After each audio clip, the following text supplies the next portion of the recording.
Le Polisario aime l'Algérie. Mais est-ce que pour autant l'Algérie aime le Polisario? On le saura après ceci.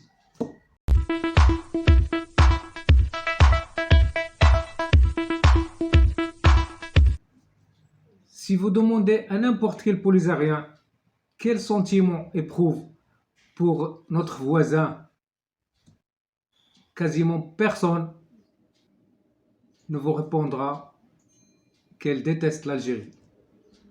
Au contraire,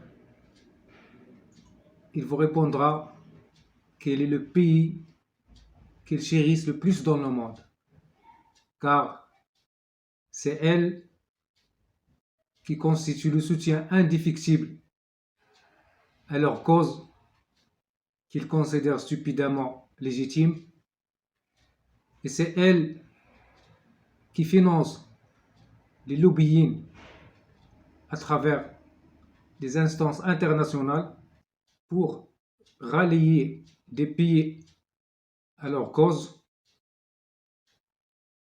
C'est elles qui leur fournissent généreusement les armes et les entraînements pour combattre ce qu'ils appellent l'envahisseur. C'est elles qui financent, pour ne pas dire corrompent, les organisations internationales pour qu'ils fassent un rapport négatif sur la situation des droits de l'homme au Maroc et présenter ainsi les Sahraouis comme des victimes de persécution. Et c'est elle qui les a introduits au sein de la famille africaine pour devenir membres fondateurs de l'Union africaine et acquérir ainsi la reconnaissance de plusieurs pays du continent. Mais est-ce que tout ceci est suffisant pour justifier cet amour aveugle du Polisario envers l'Algérie? Voyons l'autre face de la médaille et allons-nous rejoindre les camps de Tindouf.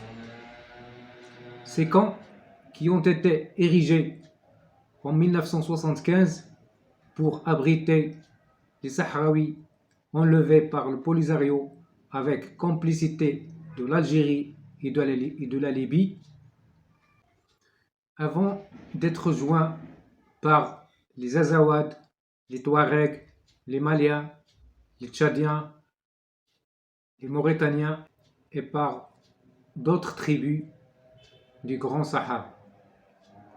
Et pour assurer leur bien-être et organiser leur ravitaillement en nourriture et en eau potable qui leur est distribuée par des citernes, ces camps ont été divisés en 5 wilayas. Il y a la wilaya de l'Ayoun, la wilaya de Smara, la wilaya de Dakhla, la wilaya de Bouzdour et la wilaya de Aousserd, à l'image des villes du Sahara marocain. Mais l'Algérie, qui a délégué la gestion interne de ces camps aux dirigeants du Polisario, s'est désengagée complètement de ses responsabilités et a abandonné les Sahraouis à leur sort. Et les habitations qui ont été construites avec de la terre et du tissu sont restées comme il était depuis 1976. Elles ne protègent ni du froid, ni de la chaleur, ni même des tempêtes régulières qui sévissent la région. Ces camps ne disposent d'aucune infrastructure susceptible d'assurer le bien-être des habitants, ni même des canalisations, de l'eau potable ou d'assainissement. Et il suffit d'une simple intempérie pour que la zone soit inondée et les habitations soient défragmentées comme des morceaux de chocolat. Ces Sahraouis sont donc condamnés à vivre en dehors du temps sans bénéficier d'aucun droit civique, même si aux yeux du droit international, ils sont considérés comme des réfugiés.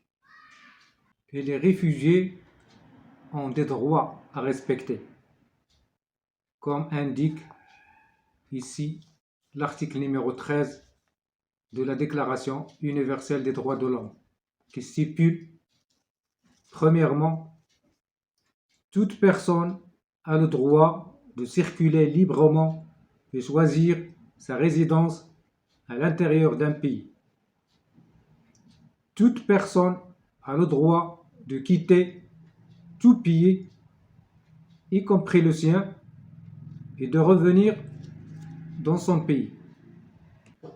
Mais l'Algérie refuse toujours de délivrer les cartes de réfugiés aux Sahraouis pour ne pas leur permettre de bénéficier de ces droits et pour qu'ils ne puissent pas quitter ces camps. Même pour circuler ou avoir un emploi à l'intérieur de l'Algérie. Et même ceux qui quittent ces camps pour des raisons d'études ou de travail, notamment en Espagne, en Libye et en Cuba, ils ne sont autorisés que lorsque les dirigeants soient sûrs que leur famille restera à Tindouf, et ceci pour assurer leur retour. L'Algérie, on le sait, n'est pas un pays pauvre et ne manque pas de pétrodollars pour construire des habitations salubres avec un minimum d'infrastructures pour assurer le bien-être de ces Sahraouis. Mais il tient à les affamer délibérément pour deux objectifs. Premièrement, pour appliquer tout simplement le proverbe arabe qui dit « affame ton chien, il te poursuivra ». Deuxièmement, pour justifier leur propagande qui ne cesse de dire aux Sahraouis que vous êtes pauvres à cause du voleur. Bien sûr, tous les Polysariens ne sont pas pauvres. Et si les Sahraouis découvrent la fortune et les comptes bancaires que détiennent leurs dirigeants par le seul détournement des aides internationales avec complicité de l'Algérie, ils arracheront les cheveux et ne passeront pas une seule nuit de plus à Tindouf. Mais malheureusement, ces misérables vivent en dehors du temps et l'information peine à leur parvenir pour découvrir la vérité. Et les dirigeants continuent d'en tirer profit. La misère des Sahraouis est un fonds de commerce pour l'Algérie. Voilà comment l'Algérie aime le Polisario. L'Algérie n'aime pas les Sahraouis. L'Algérie aime le Sahara.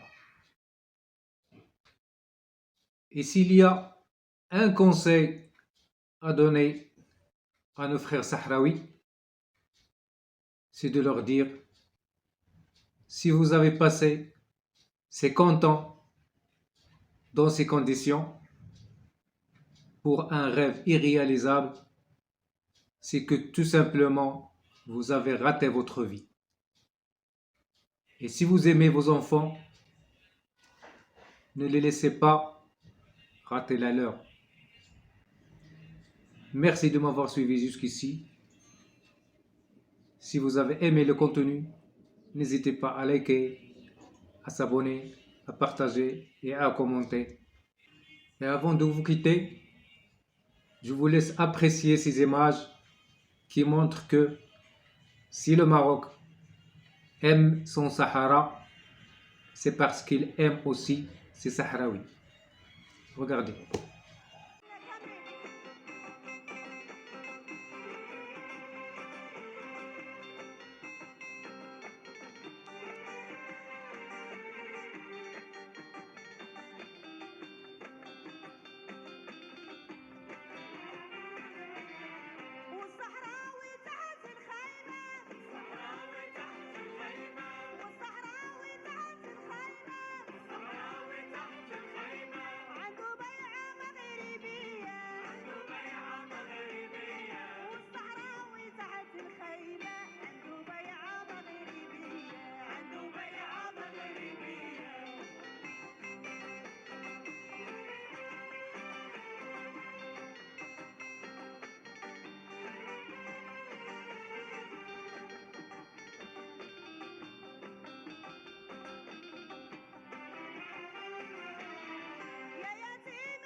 J'espère que vous avez apprécié. Et pour plus de vidéos, une seule chaîne, bien savoir. À très bientôt.